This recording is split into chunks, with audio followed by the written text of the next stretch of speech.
नमस्ते फिजियोलॉजी, जो हमारा आज का टॉपिक है वो है fracture of shaft of the humerus. ठीक, तो ये जो हमारा फ्रैक्चर होता है कॉमन फ्रैक्चर है किसी भी एज में। देखो, this is a common fracture in patient at any age. किसी भी एज में हो सकता है हमारा fracture of the shaft of the humerus. ठीक है, अब इसका आता है मोड ऑफ इंजरी या फिर mode of mechanism. Direct injury हो सकता है, हमारे हाथ में आर्म में डायरेक्ट इंजरी हो जाए।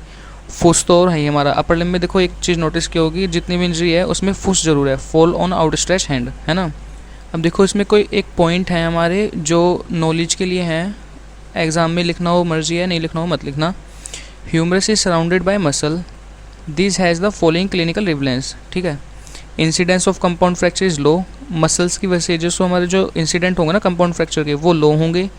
Union of the fracture occur early because of bone so well surrounded by muscle has a rich periosteal blood supply. Some degree of malunion is masked by thick muscle cover. अब देखो, अगर हमारा कोई fracture है, देखो ये हमारी humerus है,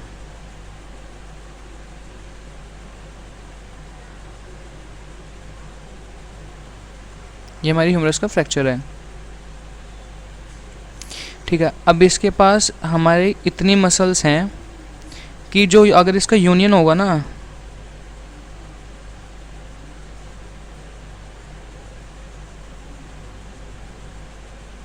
अगर ये बोन इस तरह से भी जुड़ जाए तो मसल इसको कवर कर लेगी और कोई बाहर से देखा तो पता नहीं लगेगा कि हाँ भाई इसमें माल यूनियन है। ठीक है, ये हमारी मसल जो है इसको मास्क कर देती है, मतलब कवर कर देती है। अब आता है इसकी पैथोएनाटॉमी पे हम। देखो, जो हमारा ह्यूमरस फ्रैक्चर होता है इसको हम प्रोटोटाइप कंसीडर करते हैं। क्यों? क्योंकि जो फ्रैक्चर है वो किसी भी टाइप में हो सकता है, किसी भी पैटर्न में हो सकता है। जैसे ट्रांसवर्स पैटर्न हो गया, ओब्लिक पैटर्न हो गया, स्पाइरल हो गया, कम्युनिटेड हो गया, या फिर सेगमेंटल हो गया। और ये हमारा ओपन भी हो सकता है और ओपन भी हो सकता है, क्लोज भी हो सकता है, और ट्रोमेटिक भी हो सकता है किसी इंजरी की वजह से, या फिर पैथोलॉजिकल किसी डिजीज़ की वजह से भी हो सकता है। अब आता है हमारा डिस्प्लेसमेंट। देखो, जो इसकी डिस्प्लेसमेंट होती है वो वेरिएबल करती है। मे बी अनडिस्प्लेस्ड फ्रैक्चर हो सकता है, या फिर मार्क एंगुलेशन और ओवरलैपिंग ऑफ फ्रैगमेंट। अब ये कैसे होगा? देखो, जो हमारा एंगुलेशन है वो लेटरल एंगुलेशन ज़्यादा कॉमन है। क्यों? क्योंकि जो हमारा abduction of the proximal fragment है बाय डेल्टोइड मसल, जो हमारी डेल्टोइड मसल है वो, देखो मैं डायग्राम के थ्रू समझाता हूँ। देखो, ये हमारा प्रोक्सिमल फ्रैगमेंट है ह्यूमरस का, ठीक है, और ये हमारा डिस्टल फ्रैगमेंट है। तो जो डेल्टोइड मसल होगी अबडक्शन फोर्स लगाएगी, ये फ्रैक्चर हुआ, और जो डेल्टोइड होगी एबडक्शन फोर्स लगाएगी और इस फ्रैगमेंट को ऐसे ऊपर की तरफ लेके जाएगी, तो हमारा लेटरल एंगुलेशन इंक्रीज कर देगा। देखो, जो हमारा एंगुलेशन होगा वो होगा ऐसे, तो ये जो लेटरल एंगुलेशन होगा इसको इंक्रीज कर देगी। अब देखो, एंगुलेशन हमारा फर्दर इंक्रीज होगा। क्यों? जो हमारी टेंडेंसी होती है ना पेशेंट की, वो क्या करता है, अपना आर्म जो है जिस साइड फ्रैक्चर हुआ है, देखो जो हमारा पेशेंट है, अगर हमारा राइट साइड का फ्रैक्चर, पेशेंट के राइट साइड का फ्रैक्चर हुआ है, ठीक है, तो वो अपना आर्म कैसे रखेगा, वो ऐसे दूर से शोल्डर, अपोजिट शोल्डर पर रखेगा, जिससे उसका जो पेन है वो कम हो। इस वजह से जो एंगुलेशन है वो इंक्रीज हो जाएगा। तो ये वाली बोन इधर जाएगी और डेल्टोइड की वजह से इधर जाएगी, तो एंगुलेशन जो होगा हमारा वो इंक्रीज हो जाएगा। ठीक है, इस लाइन का मतलब यही था। और देखो, डिस्ट्रैक्शन जो है वो तो हमारा लगती है। क्यों? क्योंकि ग्रेविटी एक्ट कर रही है। अब आता है हमारा डायग्नोसिस। तो देखो, पेन तो होगा ही होगा, स्वेलिंग होगी, डिफॉर्मिटी होगी, inability to use the limb. Investigation में क्या कराएंगे फिर हम? एक्सरे कराएंगे of the arm with shoulder and elbow joint. देखो, जब भी फ्रैक्चर होगा तो उसके आसपास में जो जॉइंट होगा उसको हम एक्सरे जरूर कराते हैं। क्यों? ये देखने के लिए कि जॉइंट में तो कोई प्रॉब्लम नहीं हुई। अब आता है हमारा ट्रीटमेंट। तो जो ज़्यादातर फ्रैक्चर होते हैं वो यूनिट हो जाते हैं ईजीली।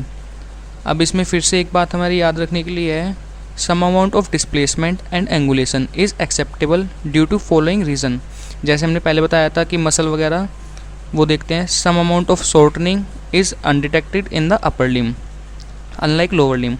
लोअर लिम्ब में अगर हमारी शॉर्टनिंग होगी तो उसमें हमारा जो गेट पैटर्न होगा वो अल्टर करेगा। ठीक है, लेकिन अपर लिम्ब में तो कोई ऐसे खास कुछ करेगा नहीं।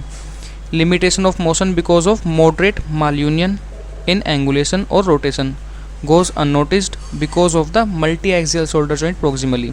तो देखो, जो हमारा शोल्डर जॉइंट है वो मल्टी एक्सियल है, बॉल एंड सॉकेट जॉइंट है, तो इसको भी हम अननोटिस कर सकते हैं। ठीक, फिर आता है the bone is covered with thick muscles so that A mall unite fracture is not noticeable. यही बात हमने पहले की थी। अब आते हैं हमारे ट्रीटमेंट मेथड में पहला आता है conservative method, useful in most of the cases, मतलब ज़्यादातर सभी केसेस में कंजर्वेटिव से काम चल जाता है। यू स्लैब लगाते हैं हम।